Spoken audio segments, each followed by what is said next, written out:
ठीक है, तो लास्ट क्लास में हम लोगों ने एम्पिरिकल फार्मूला निकालना सिखाया था। मैं आज दे दूंगा तुम लोगों को क्वेश्चंस दे दूंगा और एनसीईआरटी के क्वेश्चंस भी दे दूंगा जिसमें तुम्हें सॉल्व करने पड़ेंगे, क्योंकि आज हम लोग स्टोचियोमेट्री करेंगे जो सबसे ज़्यादा इम्पोर्टेंट कॉन्सेप्ट है। इसमें हमें बेसिकली क्या निकालना है, थ्योरेटिकल फील्ड।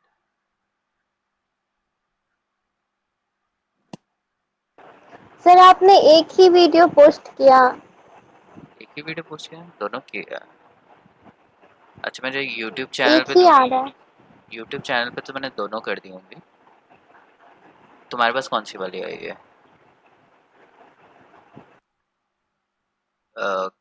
कल वाली आई थी या पहले वाली आई है? कल वाली आई होगी ना। एम्पेरिकल फार्मूला वाला आया। अच्छा चलो, अगर कुछ रह गया है, अ, तुमने वो देखा है वो यूट्यूब चैनल? चलो कोई नहीं, मैं क्लासरूम पे डाल दूंगा। Okay sir.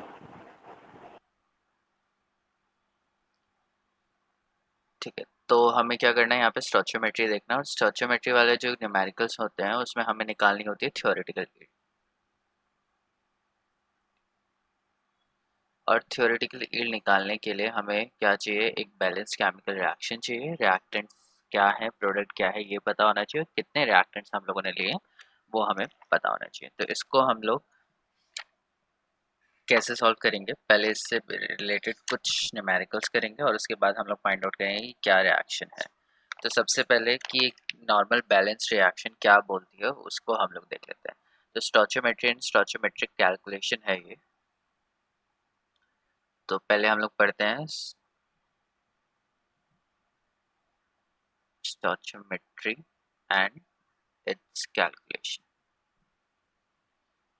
तो बेसिकली हमें क्या पढ़ना है, हमें पढ़ना है कि स्टोचियोमेट्री क्या होती है। कल मैंने बता दिया था कि स्टोचियोमेट्री क्या होगा, नंबर ऑफ मोल्स जो आगे लिखे होंगे उसी को हम लोग बोलेंगे। ठीक है, तो मतलब क्या है, कितने एलिमेंट्स हैं, कितने अमाउंट में एलिमेंट्स हैं, उसको हम लोग स्टोचियोमेट्री बोलेंगे। और उसी के बेसिस पे हम लोग कैलकुलेट करेंगे कि कितना कंपाउंड बनेगा, मतलब कितना प्रोडक्ट बनेगा कितने रिएक्टेंट से।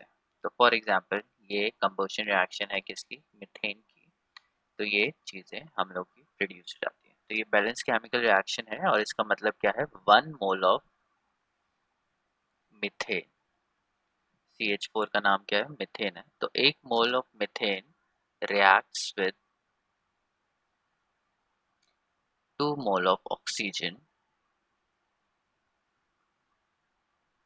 to produce 1 mole of carbon dioxide and 2 mole of H2। ठीक है, अच्छा मुझे ये बताओ कि कोई भी रिएक्शन दी जाएगी तो उसे तुम बैलेंस कर लोगे? Yes sir. ठीक।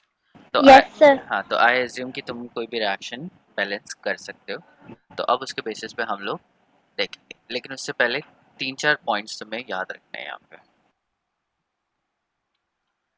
वन मास ऑफ 1 मोल, ठीक है, mass of 1 mole of 1 mole of compound का जो मास होगा वो उसके किसके इक्वल होगा, मोलर मास के। ठीक है, एक ये पॉइंट याद रखना है। मोलर मास क्या होता है, 1 मोल कंपाउंड का जो मास होता है उसे हम लोग मोलर मास लेते हैं। ठीक है, कार्बन C12 अगर हमारे पास है, मतलब ये क्या है, C12 एक कार्बन है और उसका आइसोटोप 12 है। 12 13 14 तीन आइसोटोप्स होते हैं कार्बन के, उसमें से मैंने प्योर C12 लिया है। इसका मोलर मास क्या होगा, इसका मोलर मास का मतलब क्या है, 1 मोल, 1 मोल C12 का जो मास होगा वो होगा 12 ग्राम पर मोल। ठीक है, यूनिट से अगर देखोगे तो ये क्या है, 12 ग्राम पर मोल। इसका मतलब क्या है, 1 मोल C12 का जो मास होगा वो कितना होगा, 12 ग्राम। ठीक है, तो मोलर मास को थोड़ा सा याद रखना कि इसका यूनिट है ग्राम पर मोल, तो 1 मोल का जो मास होगा वो 12 होगा।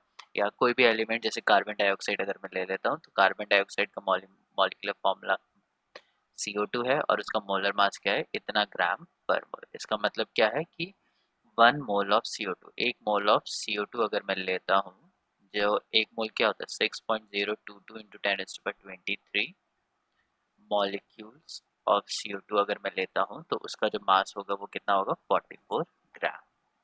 ये क्लियर है, ये समझ में आ गया? Yes sir. ठीक। दूसरी चीज जो समझने के लिए इम्पोर्टेंट है कि volume of 1 mole of gas, any gas, कोई भी गैस अगर मैं लेता हूँ उसकी जो वॉल्यूम होती है वो कांस्टेंट होती है, विच इज 22.4 लीटर।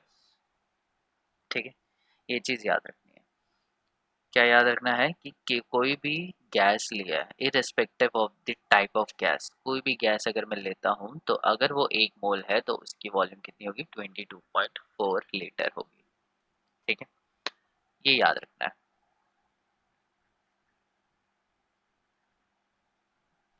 अब ये वैल्यू कहाँ से है, ये वैल्यू आती है PV is equals to NRT से आती है। ठीक है, स्टैंडर्ड कंडीशंस अगर हम लोग यूज़ करते हैं तो उसके लिए हम लोग ये यूज़ करते हैं। तो एक इक्वेशन लेता हूँ मैं, फॉर एग्जांपल मैंने लिया, यही ले लेते हैं CH4, ये गैस हो गई, प्लस ट्वाइस ऑफ O2, ये कंबोशन हो रहा है and gives CO2 gas plus twice of H2O gas. ठीक है, ये बैलेंस केमिकल इक्वेशन है, मैं इसको तुम्हें बैलेंस करने के लिए बोल नहीं रहा हूँ, मैंने पहले ही बैलेंस लिख दिया इसमें। अब इसमें मुझे दिख रहा है कि 1 mole of methane, 1 mole methane क्या करता है, produces 1 mole of carbon dioxide. ठीक, 1 मोल मीथेन क्या प्रोड्यूस कर रहा है, 1 mole of carbon dioxide. Just direct हमें रिलेशन देखना है, इधर क्या लिखा हुआ है 1, कुछ लिखा हुआ नहीं है मतलब 1 है। तो 1 मोल मीथेन अगर रिएक्ट करेगी, ठीक है, तो वो क्या प्रोड्यूस करेगा, 1 मोल ऑफ कार्बन डाइऑक्साइड, क्योंकि अगर हम लोग इसको बैलेंस करेंगे तो कार्बन कितना एक ही है तो वो एक ही कार्बन डाइऑक्साइड होगा। तो 1 mole of methane 1 mole of carbon dioxide की अगर मैं वॉल्यूम लिखूं तो 22.4 litre of carbon dioxide produce हो सकती है। ठीक है, और अगर मैं पूछूं how many, how much volume of water vapour will be produce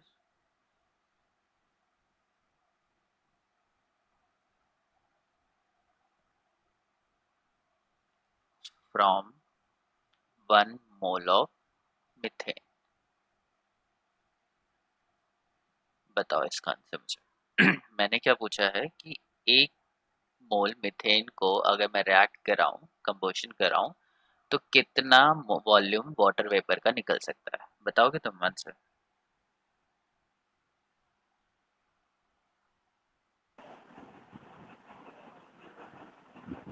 2 मोल। मैंने पूछा है हाउ मच वॉल्यूम, वॉल्यूम पूछा है।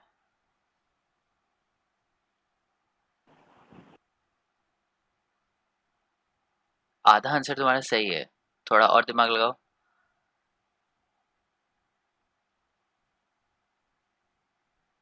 अच्छा चलो मैं बताता हूँ।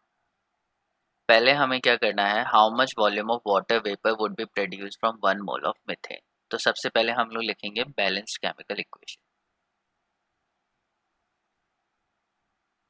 पहले मैंने क्या लिख दी, बैलेंस केमिकल इक्वेशन लिख दी, जो कि ये ऊपर वाली है। इससे मुझे पता चल रहा है कि 1 मोल ऑफ CH4, अगर मैं डायरेक्ट लिखूं तो CH4 जब रिएक्ट कर रहा है तो वो क्या दे रहा है, twice of H2। Water vapours क्या है, वाटर है, गैसेस फॉर्म में, उसे वाटर वेपर बोलेंगे। तो इससे मुझे क्या पता चल रहा है, 1 mole of methane, 1 mole methane क्या प्रोड्यूस करता है, 2 मोल ऑफ वाटर वेपर। यहाँ तक तो तुमने सही बताया। ठीक है, अब किस टर्म्स में निकालना है, वॉल्यूम की टर्म्स में निकालना है। तो एज हमें पता है, as 1 mole of any gas, कोई भी गैस हो, एनी गैस हैव, कितना वॉल्यूम होता है, 22.4 litre at STP, standard temperature pressure पे कितना वॉल्यूम होता है, 22.4 लीटर होता है। ठीक है, तो यहाँ से अगर मैं कर लूँ कि 1 मोल की वॉल्यूम कितनी होती है, 22.4 लीटर, और मेरा 2 मोल वाटर वेपर है, तो 2 मोल फोर्टी की, five point eight 45, 0.8 litre, 44.8 litre. 45, हाँ 44। ठीक है, तो कितना हो जाएगा 44.8 लीटर। समझ में आया ये? Yes sir. हाँ, तो बस हमें क्या करना है, वॉल्यूम का इसी तरीके से यूज़ करना है और स्टोइचियोमेट्री का इस तरीके से यूज़ करना है कि इतने से रिएक्ट करके इतना बनना चाहिए, इतने से रिएक्ट करके इतना बनना चाहिए। दूसरा क्वेश्चन देखते हैं। क्वेश्चन है, calculate the amount of water vapour produce.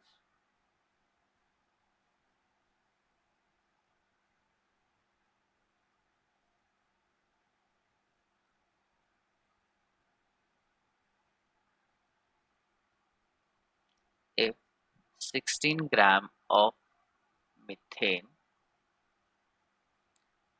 undergoes combustion,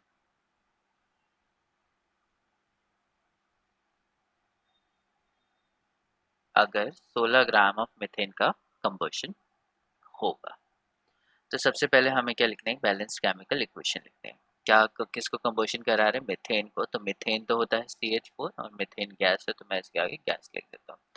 combustion क्या होता है, बर्निंग होती है, हम जलाते हैं ऑक्सीजन में, क्या प्रोड्यूस होगा, CO2 प्रोड्यूस होता है और साथ में वाटर प्रोड्यूस होगा।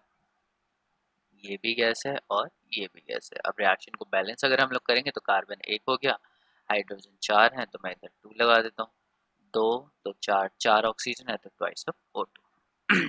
ठीक है, तो सबसे पहली चीज़ है कि कभी भी स्टोइचियोमेट्री का क्वेश्चन आएगा तो सबसे पहले जो मोस्ट इंपॉर्टेंट स्टेप है वो बैलेंस केमिकल इक्वेशन लिखनी है। बैलेंस केमिकल इक्वेशन लिखने के बाद हमें क्वेश्चन में देखना है कि किसका किसके साथ रिलेशन पूछा है। Calculate the amount of H2O liquid, मतलब इसका पूछा है कितना H2O निकलेगा गैस अगर 16 ग्राम ऑफ मीथेन, ये कितना ग्राम यूज हो, 16 ग्राम। ठीक है, यहाँ से हमें ये रिलेशन पता है, 1 mole of CH4, 1 mole of CH4 क्या करता है, प्रोड्यूसेस, या मैं पूरा लिख देता हूँ, प्रोड्यूसेस 2 मोल ऑफ H2। 2 मोल क्या प्रोड्यूस करता है, H2 करता है या वाटर वेपर करता है, इतना हम लोग लिख सकते हैं। तो मैं इसको लिख देता हूँ, 1 mole of CH4 produces 2 mole of H2। अब मेरे से क्या पूछा गया है कि 16 ग्राम मीथेन। ठीक है, तो अब 1 मोल का मास कितना होगा, कार्बन का कितना है 12 और हाइड्रोजन का कितना है 4। तो मोलर मास मैं यहाँ पे लिख सकता हूँ, मोलर मास ऑफ CH4 का मोलर मास कितना है, 12, 13, 14, 15, 16, 16 ग्राम पर मोल। एंड मोलर मास डायरेक्टली लिख देता हूँ, मॉलिक्यूलर वेट या मोलर मास ऑफ H2O कितना है, 18 ग्राम पर मोल। तो ये मैं लिख ही सकता हूँ। तो 1 मोल, अगर मेरे पास कितना है, 1 मोल है, तो 1 मोल का मास कितना है, 16 ग्राम। तो इसकी जगह मैं लिख सकता हूँ 16 ग्राम ऑफ CH4। बताओ लिख सकते हैं या नहीं लिख सकते? Yes sir. तो कितना प्रोड्यूस कर रहा है, 2 × 1 मोल भी लिख सकते हैं। तो 1 मोल की जगह मैं क्या लिख सकता हूँ, 18 ग्राम लिख सकता हूँ, 18 ग्राम ऑफ H2। ठीक है, और 18 टू ज़ा 36।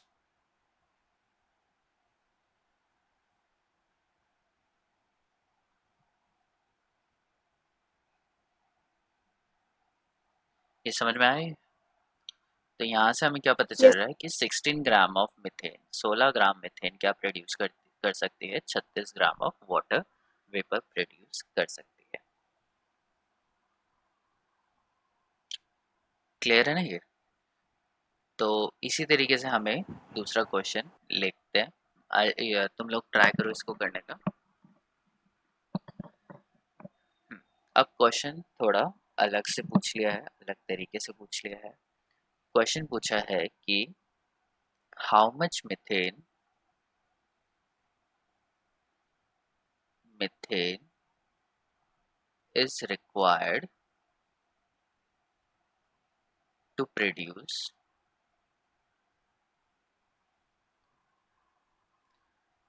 22 ग्राम of CO2। 22 gram carbon dioxide produce करने के लिए कितनी मीथेन चाहिए होगी हमें।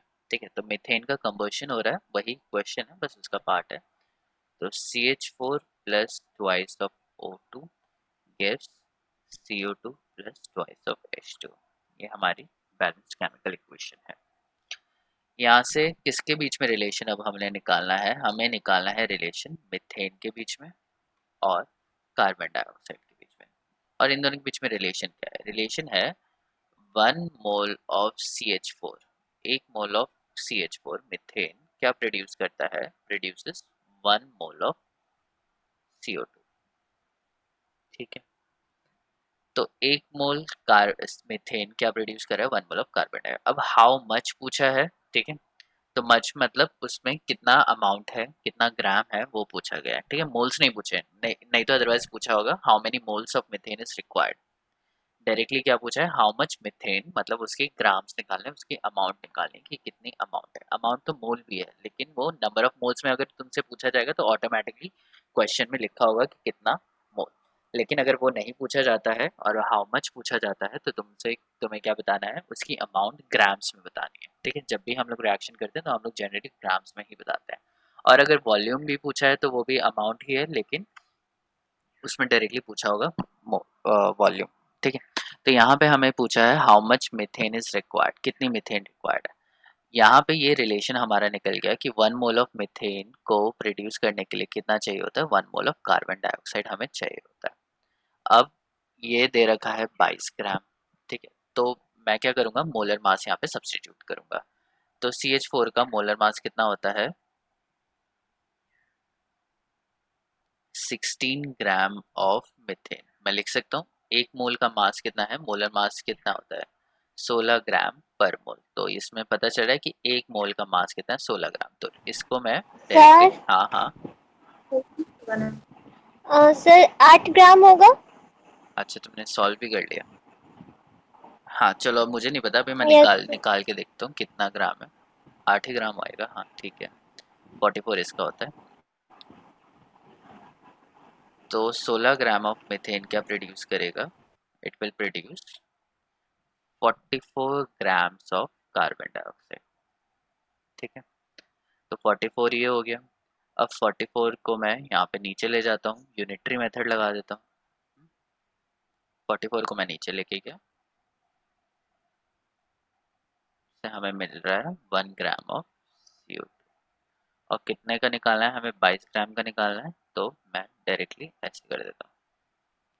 तो 16 divided by 44 into 22 of CH4।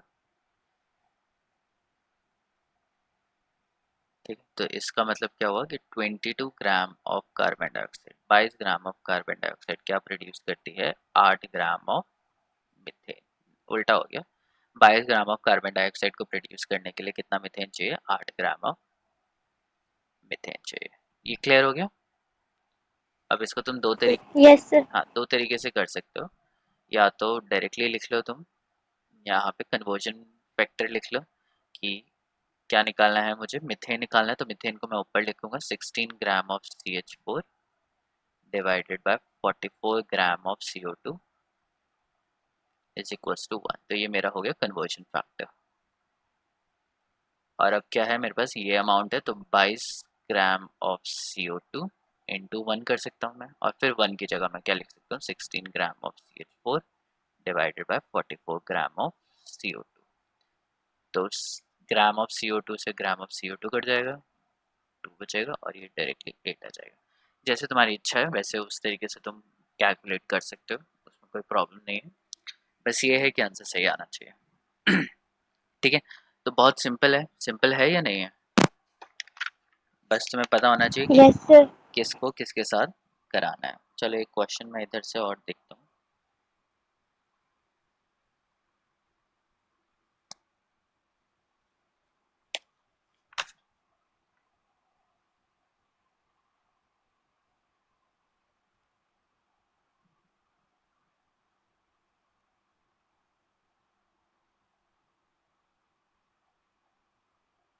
ठीक है, ये मिल गया मुझे क्वेश्चन।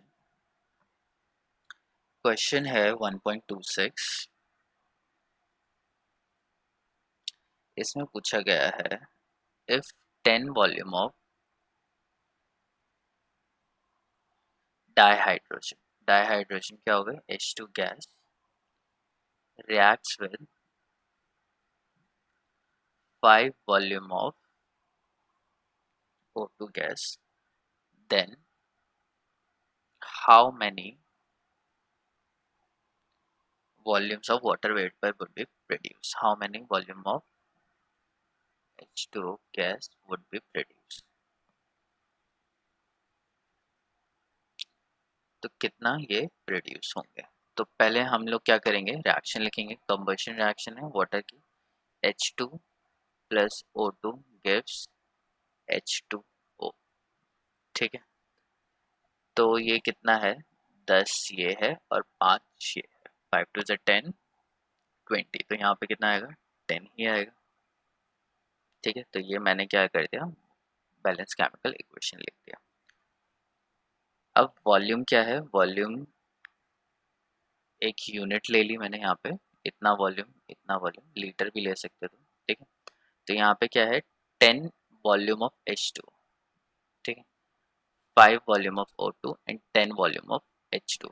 तो यहाँ से हमें मुझे पता चल रहा है कि 10 volume of H2 reacts with 5 volume of O2। देखो नंबर ऑफ मोल्स सेम ही है ना, तो वॉल्यूम 22.4 लीटर होती है एक उसकी, तो बात एक ही है। तो यहाँ पे मैं इसको कंसिडर कर सकता हूँ 1 volume is equal to 22.4 litre, ठीक है। तो मैं उसको प्रॉपरली लिख नहीं रहा हूँ यहाँ पे, डायरेक्टली मुझे यहाँ पे आंसर लिख रहा है 10 वॉल्यूम ऑफ H2, ठीक है। तो हमारे पास दे कितना रखा है, 10 वॉल्यूम H2 दे रखा है, 5 वॉल्यूम O2 दे रखा है, तो कितना प्रोड्यूस होगा, 10 वॉल्यूम ऑफ H2 प्रोड्यूस होगा, और यही हमारा आंसर है, ठीक है।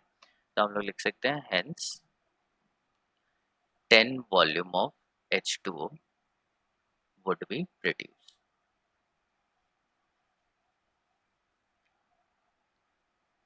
ये क्लियर है, समझ में आ गई ये? Yes sir. बहुत सिंपल क्वेश्चन था, बस सिर्फ हम लोगों को क्या लिखना था, ये बैलेंस इक्वेशन लिखनी थी, ठीक है। चलें आगे। तो अब नेक्स्ट मूव करते हैं हम towards limiting reagent and access reagent.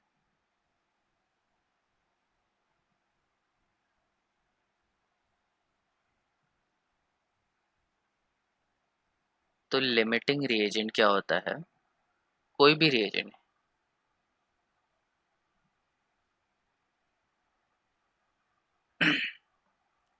which is present in lesser amount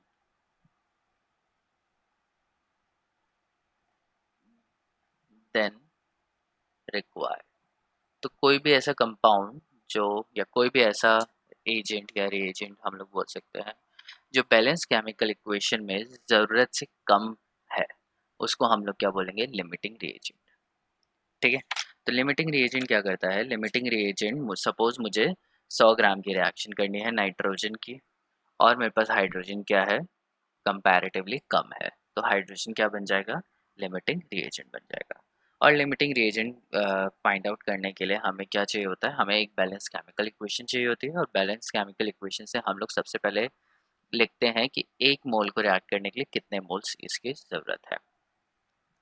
तो चलो मैं तुम्हें एक एग्जांपल देता हूँ, वही मैं हेबर्स प्रोसेस लेता हूँ, N2 plus thrice of H2 gives twice of NH3, ये इक्वेशन है, ठीक है।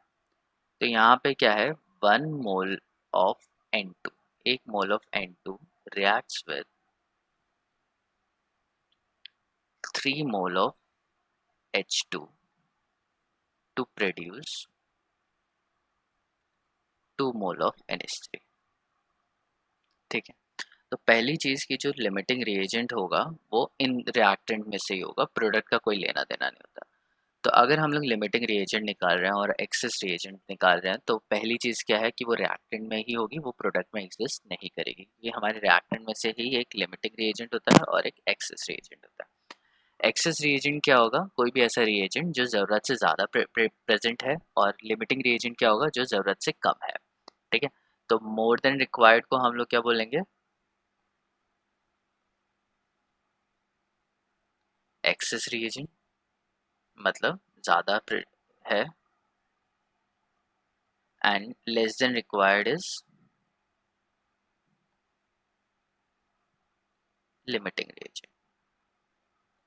तो लिमिटिंग रिएजेंट को फाइंड आउट करने के लिए हम क्या करते हैं, हम देखते हैं कि किसके नंबर ऑफ मोल्स कम है। जिसके नंबर ऑफ मोल्स ज़्यादा होंगे वो एक्सेस रिएजेंट, जिसके नंबर ऑफ मोल्स कम होंगे वो लिमिटिंग रिएजेंट। बट सबसे ज़्यादा कन्वीनियंट क्या होता है, एक्सेस रिएजेंट निकालना। हमारे लिए क्या ज़्यादा आसान है, एक्सेस रिएजेंट निकालना। अगर मैंने एक्सेस रिएजेंट निकाल लिया तो मुझे लिमिटिंग रिएजेंट ऑटोमेटिकली पता चल जाएगा कि ये दूसरा वाला लिमिटिंग रिएजेंट होगा। तो इसके लिए सबसे पहले एग्जाम्पल देखते हैं। तो पहली चीज़ क्या है, इस रिएक्शन में 1 मोल ऑफ नाइट्रोजन किसके साथ रिएक्ट कर रहा है, 3 मोल ऑफ हाइड्रोजन के साथ। तो इसमें मैं क्या करूँगा, मैंने एलिमेंट्स लिखे नाइट्रोजन और हाइड्रोजन है, ठीक है। यहाँ पे मैं लिखता हूँ रिक्वायर्ड।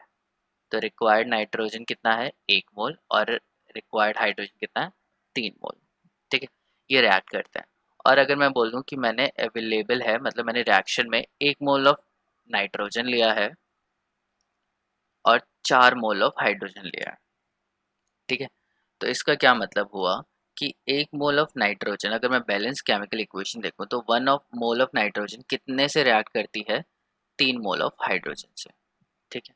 तो 1 मोल ऑफ नाइट्रोजन किससे रिएक्ट करेगी, 3 मोल ऑफ हाइड्रोजन से। तो ये जो अगर रिएक्ट कर जाएगी तो ये क्या हो जाएगा, ज़ीरो हो जाएगा, लेफ्ट लिखते हैं। जब 1 मोल रिएक्ट कर लेगा तो इसके पास कितना बचेगा, ज़ीरो, और इसमें से 3 लेफ्ट हो गया तो कितना बचा, 1। तो अब 1 मोल ऑफ हाइड्रोजन को रिएक्ट करने के लिए नाइट्रोजन चाहिए, और नाइट्रोजन रिएक्शन में अवेलेबल नहीं है, तो ये जो हाइड्रोजन है वो रिएक्ट नहीं करेगा। अब ये हमारे पास कितने थे, 4 मोल ऑफ हाइड्रोजन थे, चाहिए कितने थे, हमें सिर्फ 3 मोल चाहिए थे, तो ये क्या है, ज़रूरत से ज़्यादा है, तो ये हो गया एक्सेस रिएजेंट।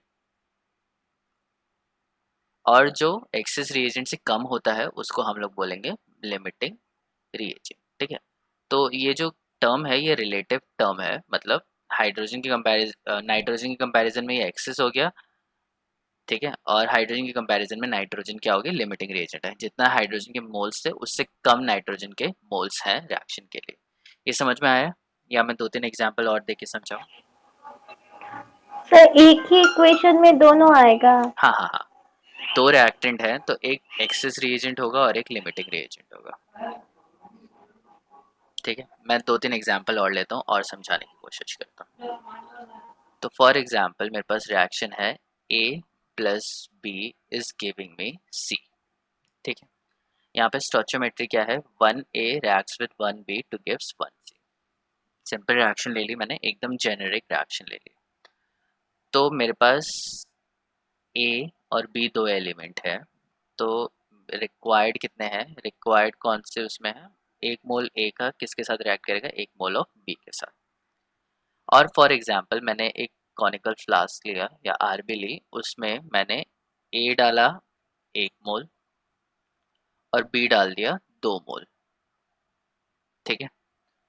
तो अवेलेबल मेरे पास क्या है, 1 मोल A का है और 2 मोल B का है। अब क्या करेगा, A का 1 मोल किसके साथ रिएक्ट करेगा, B के 1 मोल के साथ रिएक्ट कर देगा, ठीक है। तो लेफ्ट क्या बचेगा, यहाँ पे एक कंप्लीट रिएक्ट कर जाएगा और B का क्या बच जाएगा, 1 मोल। अब ये जो B है वो है अनरिएक्टेड, इसने रिएक्ट नहीं किया, क्योंकि बी को रिएक्ट करने के लिए क्या चाहिए, ए चाहिए, और बी को रिएक्ट करने के लिए ए अवेलेबल नहीं है। तो अगर ए अवेलेबल नहीं है और कुछ जो भी चीज़ अनरिएक्टेड बच जाती है, मतलब वो क्या है, एक्सेस में है, उसने रिएक्शन नहीं किया और ये ज़रूरत से ज़्यादा है, और दूसरा क्या बन जाएगा, लिमिटिंग रिएजेंट। समझ में आएगी, यस सर। क्लियर हो गया ये, अच्छे से क्लियर हो गया। Yes sir. चलो दूसरा एग्जाम्पल लेते हैं। फॉर एग्जाम्पल मेरे पास इसी रिएक्शन में ए के हैं 10 मोल और बी के हैं 5 मोल, ठीक है। तो मुझे बताओ कि इसमें से लिमिटिंग रिएजेंट कौन सा है और एक्सेस रिएजेंट कौन सा है। Sir B A limiting reagent और ए एक्सेस। हाँ, तो बी क्या हो गया, लिमिटिंग हो गया, और ए क्या हो गया, एक्सेस रिएजेंट। क्यों हो गया, क्योंकि 5 मोल ऑफ अच्छा, मैं वैसे अगर नॉर्मली लिख के देखूँ तो 1 मोल ऑफ ए किसके साथ रिएक्ट करता है, 1 मोल ऑफ बी के साथ।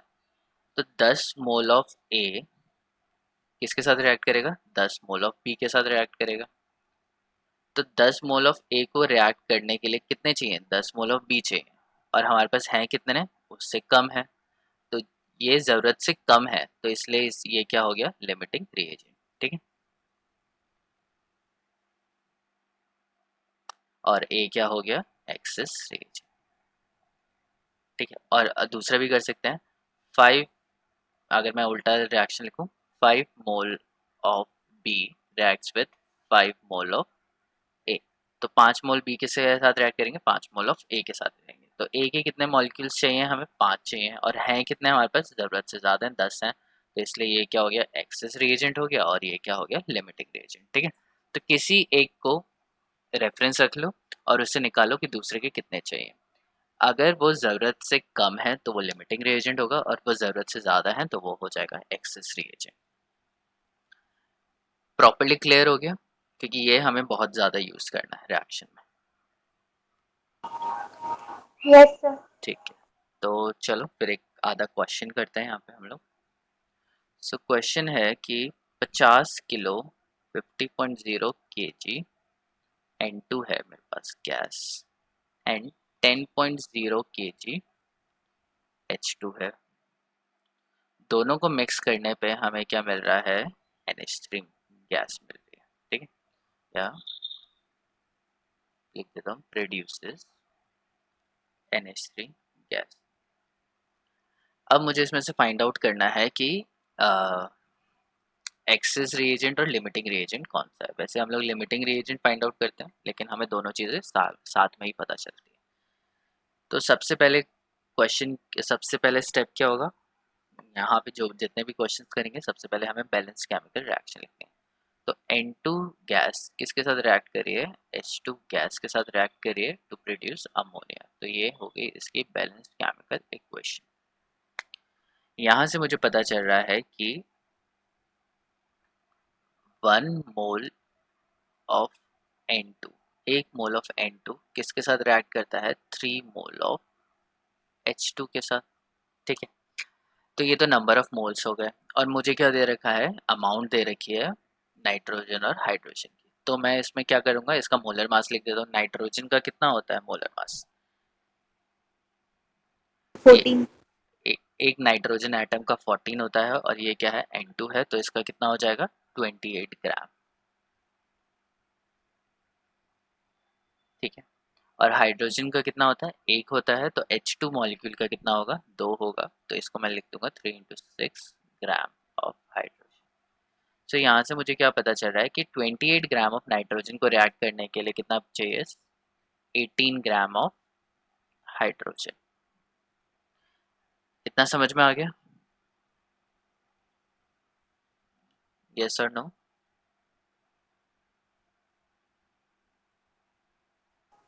सर 3 × 6 ग्राम नहीं समझ में आया। हाँ, अच्छा सॉरी, मैंने गलत लिख दिया इसे। अब समझ में आ गया। यस हाँ, यस सर। तो क्या है, हाइड्रोजन का मास कितना था, 2 ग्राम था। तो 3 मोल को 1 मोल का मास ऑफ हाइड्रोजन कितना होता है, 2 ग्राम होता है, तो ये 6 ग्राम आ गया। यहाँ से मुझे क्या लिख पता चल रहा है कि 28 ग्राम ऑफ नाइट्रोजन किसके साथ रिएक्ट कर रही है, 6 ग्राम ऑफ H2 के साथ रिएक्ट कर रही है, और ये हमारा बन गया कन्वर्जन फैक्टर। ठीक है, अब मैं क्या लूँगा, मेरे पास क्या है, 50 kg N2 है, और 10 kg ये है। तो मैं 50 kg है, तो kg को मैं ग्राम में कर लेता हूँ, तो किलो कितना होता है, 10⁻3। तो 50 × 10⁻3 ग्राम्स ऑफ N2 है मेरे पास, और इसको मैं 1 से मल्टीप्लाई कर देता हूँ। ठीक है, इसको मैं उल्टा करके लिख देता हूँ, 6 gram of H2 divided by 28 gram of N2। तो यहाँ से मैं क्या पता लगा रहा हूँ, मैं पता लगाना चाहता हूँ कि 50 किलो नाइट्रोजन को रिएक्ट करने के लिए कितनी ग्राम ऑफ हाइड्रोजन रिक्वायर्ड है। तो यूनिट से यूनिट करेंगे, काटेंगे, ग्राम ऑफ नाइट्रोजन से ग्राम ऑफ नाइट्रोजन कट गया और हमारे पास ग्राम ऑफ ये बचा। ठीक है, 10⁻³ को मैं अलग से लिख देता हूँ क्योंकि ये किलो बन जाएगा। अब इसको मल्टीप्लाई करेंगे और डिवाइड करेंगे तो ये हो गया 300 डिवाइडेड बाई 28। डिवाइड करके बताओ कितना आ रहा है।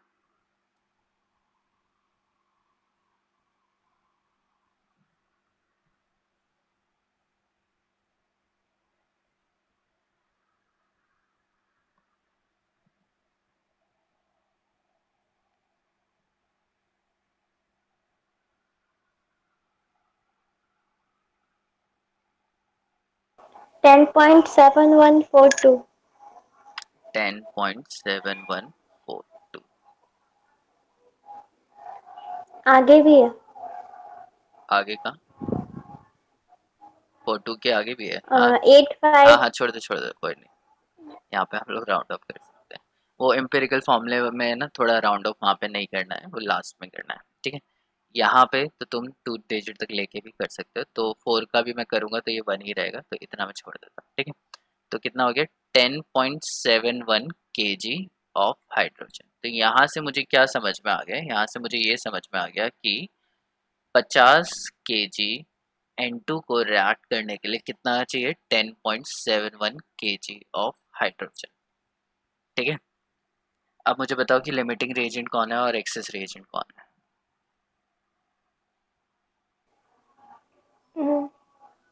हाइड्रोजन लिमिटिंग रिएजेंट है हाइड्रोजन लिमिटिंग रिएजेंट क्यों है। क्योंकि ये जरूरत से कम है। हाँ, क्योंकि हमें चाहिए 10.71 ग्राम kg और कितना दे रखा है हमें, 10 kg दे रखा है। तो 0.71 kg हमारे पास हाइड्रोजन कम है, जिसकी वजह से हाइड्रोजन क्या करेगा, कम होने की वजह से वो कम्प्लीटली रिएक्ट कर लेगा और नाइट्रोजन क्या बन जाएगा, एक्सेस। तो ये ज़रूरत से कम है, तो इसको हम लोग बोलेंगे लिमिटिंग रिएजेंट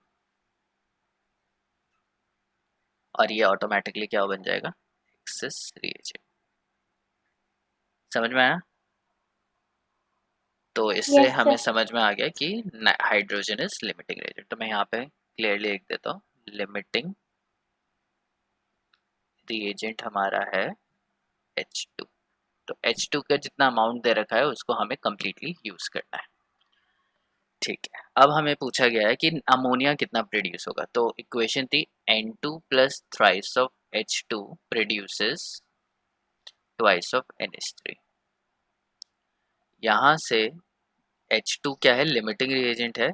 तो हम लोग क्या करते हैं कि जब भी कैलकुलेशन करेंगे लिमिटिंग रिएजेंट से ही करेंगे। प्रोडक्ट कितना प्रोड्यूस हुआ है उसका कोरिलेशन क्या होगा, लिमिटिंग रिएजेंट से होगा। ठीक है, लिमिटिंग रिएजेंट क्यों ज़रूरी है, क्योंकि लिमिटिंग रिएजेंट ही हमें बता सकता है कि प्रोडक्ट कितना बनेगा। अगर नाइट्रोजन लिमिटिंग रिएजेंट होता तो नाइट्रोजन से अमोनिया को रिलेट करते, और अगर हाइड्रोजन है तो हाइड्रोजन को अमोनिया से रिलेट करेंगे। तो जो लिमिटिंग रिएजेंट है उसको हम लोग साइड में लिख लेंगे और उसके बाद उस जितनी भी कैलकुलेशन होगी वो लिमिटिंग रिएजेंट से होगी। यहाँ पे हमें क्या पता चल रहा है, 3 mole of hydrogen produces 2 mole of ammonia, इतना हमें पता चल रहा है। फिर हम लोग क्या करेंगे, 3 मोल है तो 1 मोल ऑफ हाइड्रोजन का मास कितना है, 2 ग्राम। ठीक है, और अमोनिया का कितना होगा, 1 मोल का 17, 14, 15, 16, 17। ठीक है, तो ये क्या है, 6 ग्राम ऑफ H2 क्या प्रोड्यूस कर सकता है, 34 ग्राम ऑफ अमोनिया। इतना क्लियर है। तो इसको मैं बॉक्स में डाल देता हूँ। ठीक है, नहीं अभी नहीं, इसको और मुझे निकालना क्या है, अमोनिया निकालना है, तो अमोनिया को मैं ऊपर लिख लेता हूँ, 34 gram of ammonia divided by 6 gram of H2 is equals to 1। ये हमारा बन गया कन्वर्जन फैक्टर। ठीक है, अब हमारे पास हाइड्रोजन H2 गिवन कितना दे रखा है, हाइड्रोजन हमें दे रखा है 10 kg। कितना दे रखा है, तो 10 इंटू 10⁻³ ग्राम, kg को मैंने ग्राम कर लिया, ग्राम इसलिए किया क्योंकि ये हमारे पास ग्राम्स में है, इंटू 1 लिखूंगा और फिर 1 को हटा के मैं क्या करूँगा, 34 ग्राम ऑफ NH3। तुम्हें यूनिटरी मेथड से आता हो तो तुम यूनिटरी मेथड आराम से यूज़ कर सकते हो, ऐसा कोई प्रॉब्लम नहीं है। ग्राम ऑफ H2 था, तो यूनिट से हम लोग पहले यूनिट्स काटेंगे, तो ग्राम ऑफ H2 से ग्राम ऑफ H2 गया। ठीक है, अब इसको क्या करना है, फाइंड आउट करना है। बताओ, डिवाइड करिए और मल्टीप्लाई करिए कितना आ रहा है।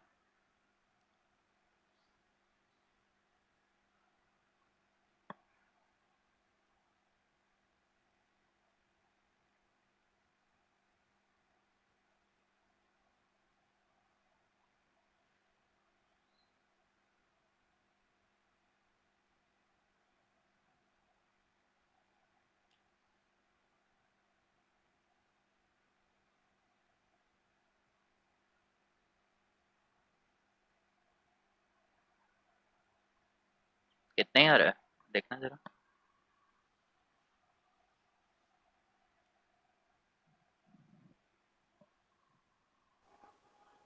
56.66 into 10 to the power 3. 56.66 into 10⁻³ grams of, unit में अमोनिया बचा है। ठीक है, तो इसको तो हम केजी कर देंगे। ठीक है, 10⁻³ तो कितना अमोनिया प्रोड्यूस हो सकता है, 56.66 केजी ऑफ अमोनिया हम लोग आराम से प्रोड्यूस कर सकते हैं। क्लियर? Yes, sir. तो इस तरीके से हम लोग क्या करते हैं, लिमिटिंग रिएजेंट फाइंड आउट करते हैं कि लिमिटिंग रिएजेंट कौन सा है, और जो लिमिटिंग रिएजेंट है वही हमारे पूरे क्वेश्चन की है, वही सबसे क्रूशियल है, और उसी के बेसिस पे हम लोग थ्योरेटिकल यील्ड निकाल सकते हैं। तो ये अगर तुमसे पूछा जाए what is your theoretical yield, तो हमारी थ्योरेटिकल यील्ड है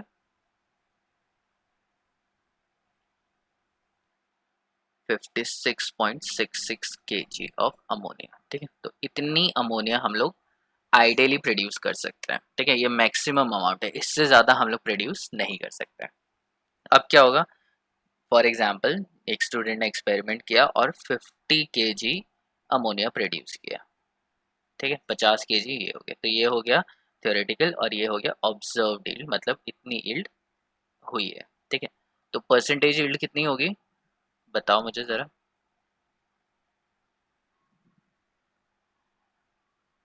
डिवाइड और मल्टीप्लाई करके याद रख करो, observe divided by theoretical into 100%, कितना आएगा।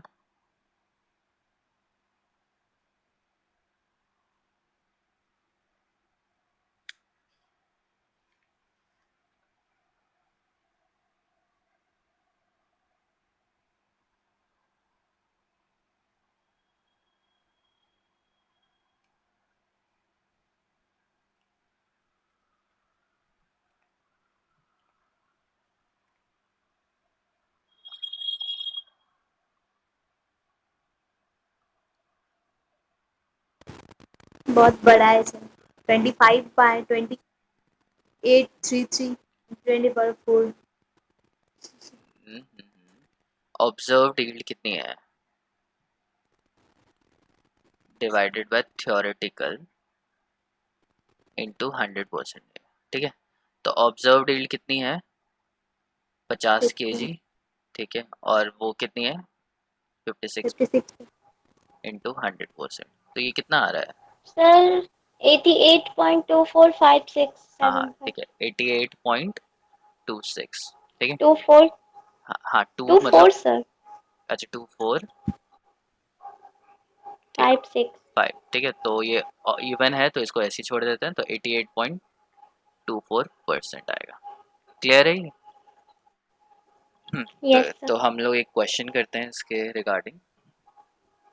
क्वेश्चन है, how much copper can be obtain from 100 gram of copper sulphate. तो मेरे पास क्या है, 100 ग्राम कॉपर सल्फेट है, CuSO4 है, और अगर मैं इसको इलेक्ट्रोलाइज कर दूं तो उसमें से कितना कॉपर निकलेगा। तो CuSO4 क्या करेगा, 2 इलेक्ट्रॉन लेगा, पहले मैं इसको डिफाइन करता हूँ, ये देगा Cu2 plus plus SO4 2 negative. अब ये क्या करेगा, इसका रिडक्शन होगा कॉपर 2 प्लस का, और ये 2 इलेक्ट्रॉन एब्सॉर्ब करेगा और ये कन्वर्ट हो जाएगा Cu में। ठीक है, 2 इलेक्ट्रॉन लिया, न्यूट्रल हो गया। लेफ्ट हैंड साइड पे जो टोटल चार्ज है कितना है, +2 -2 0 हो गया। राइट हैंड साइड पे भी चार्ज कितना होना चाहिए, सेम ही होना चाहिए, तभी बैलेंस रिएक्शन बैलेंस होती है। तो इससे मुझे क्या पता चल रहा है, 1 mole of CuSO4, 1 mole of CuSO4 कितना देता है, 1 मोल ऑफ कॉपर देता है,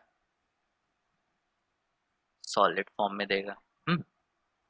अब मुझे क्या पता लगाना है कि 100 ग्राम कॉपर सल्फेट से कितना ग्राम कॉपर जनरेट होता है। ठीक है, तो करो इस क्वेश्चन को, कैसे करेंगे बताओ। बैलेंस इक्वेशन लिख ली है और हमें रिलेशन भी पता चल गया है कि 1 मोल CuSO4 gives 1 mole of copper.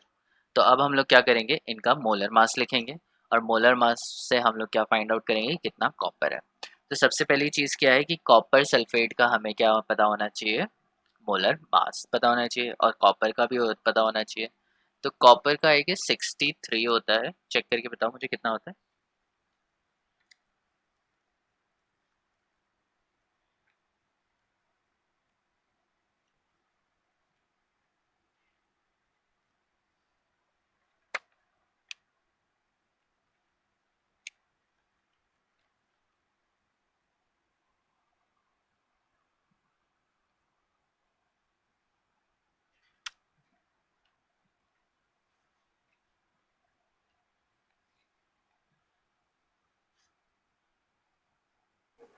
63.54।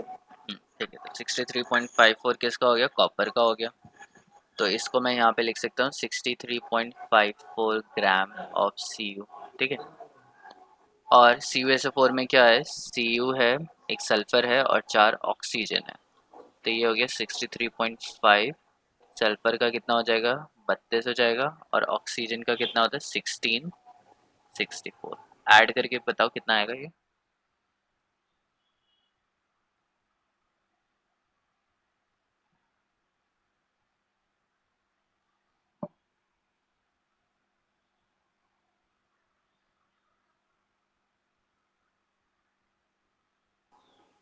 18.54। 8 12 13 14 15 कितना है, 4 19 6 6 12 13 14 15 159 ही तो है ये। 159। हाँ, तो 159.54 ग्राम ऑफ CuSO4 क्या प्रोड्यूस करता है, 63.54 ग्राम ऑफ कॉपर। ठीक है, तो बताओ करके सॉल्व करके बताओ कितना आएगा। चलो मैं यहाँ सॉल्व करता हूँ, तुम अपने उसमें सॉल्व करो। हमें निकालना है, कॉपर निकालना है, तो जो चीज़ निकालनी है वो ऊपर रखनी है। तो 63.54 ग्राम ऑफ Cu, तुम लोग अपने मेथड से करो, मैं इस मेथड से करता हूँ।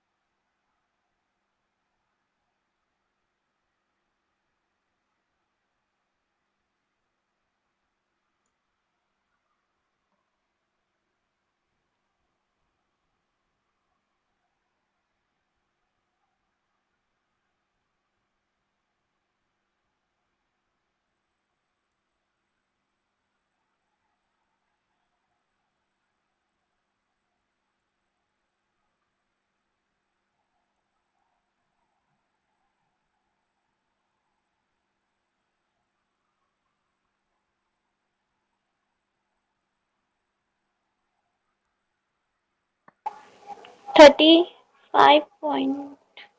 35 आ रहा है। हाँ 35 कैसे, मैंने कैलकुलेटर से कैलकुलेट किया है। सही 39। 39 ही आना चाहिए ये। चलो कोई नहीं, कैलकुलेशन फिर से देख लेना, जितना भी आएगा कॉन्सेप्ट समझ में आ गया ना कैसे करना है इसे। Yes sir. ठीक है, तो सबसे पहली चीज़ क्या करनी है, बैलेंस केमिकल इक्वेशन लिखनी है। फिर उससे क्या करना है, नंबर ऑफ मोल्स निकालने हैं कि कौन किसके साथ रिएक्ट कर रहा है, दोनों रिएक्टेंट का निकालना है। फिर देखना है कि किसके मोल्स ज़रूरत से ज़्यादा हैं या किसके मोल ज़रूरत से कम है, दोनों में से कोई सी भी चीज़ निकाल सकते हो। अगर जिसके कम होंगे ज़रूरत से वो लिमिटिंग रिएजेंट होगा, अगर जिसके ज़रूरत से ज़्यादा है तो वो एक्सेस रिएजेंट हो जाएगा। और फिर उसके बाद क्या करना है, तुम्हें लिमिटिंग रिएजेंट से क्वेश्चन सॉल्व करना है, एक्सेस रिएजेंट को तुम भूल जाओगे। ठीक है, जैसे ही पता चला तुम्हें एक्सेस रिएजेंट आ गया है, ये नाइट्रोजन या हाइड्रोजन या कोई और कंपाउंड एक्सेस रिएजेंट है, तो उसको वहीं पर छोड़ देना। अब वो तुम्हारी कैलकुलेशन में यूज नहीं होगा। क्या यूज होगा? Limiting reagent. और लिमिटिंग रिएजेंट से तुम्हें क्या पता करना है? प्रोडक्ट पता करना है। ठीक है, ओके। कोई और क्वेश्चन मैं चेक करता हूँ है या नहीं। यस, ये सिंपल सा क्वेश्चन है, 2 क्वेश्चन है यहाँ पे। ये मैं तुम्हें होमवर्क के लिए देता हूँ। तो क्वेश्चन है 1.23 तुम्हारी एनसीईआरटी का एंड 1.24। ये 2 क्वेश्चन है जो लिमिटिंग रिएजेंट के ऊपर बेस्ड है। तो इसमें क्या पूछा गया है? इसमें पूछा गया है 1.23 में, अगर मेरे पास रिएक्शन है A प्लस B2, A है प्लस B2 गिव्स AB2, तो इसमें से हमें क्या करना है? लिमिटिंग रिएजेंट फाइंड आउट करना है। पहला दिया है 300 atoms of A plus 200 molecules of B।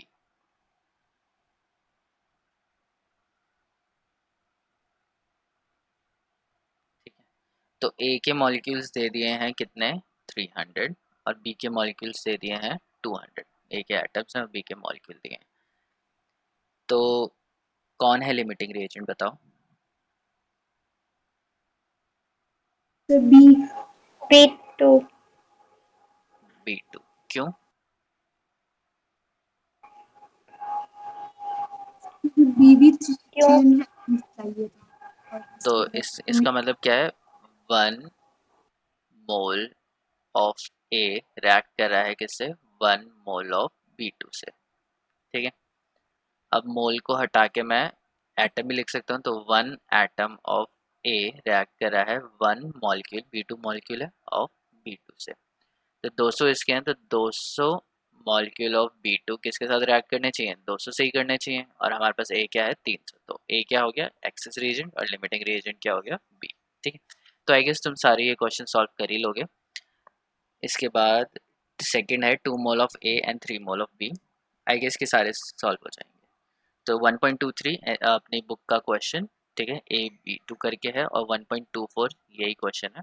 इसके 4 पार्ट है, और 124 में है N2 plus H2 gives NH twice of NH3। ठीक है, इसको ढंग से देखना, क्योंकि ये बैलेंस रिएक्शन, ये जो रिएक्शन है ये बैलेंस नहीं है। N2 प्लस ट्राइस ऑफ H2 होती है। और इसमें क्या क्या है? Calculate the mass of ammonium. Ammonia का पूछा गया है कि अगर 2 kg नाइट्रोजन रिएक्ट करेगी 1 kg हाइड्रोजन से, कौन सा अनरिएक्टेड रह जाएगा, कौन सा रिएक्टेड रह जाएगा। हाँ, ये वाला चीज़ मैंने तुम्हें नहीं बताई, mass of unreacted substance. Unreacted कौन सा होगा? पहले तुम्हें निकालना है एक्सेस रिएजेंट, और फिर निकालना है कि वो एक्सेस रिएजेंट कितना रिक्वायर्ड है। तो अनरिएक्टेड आ जाएगा अवेलेबल, जितना तुम्हारे पास है, माइनस रिक्वायर्ड।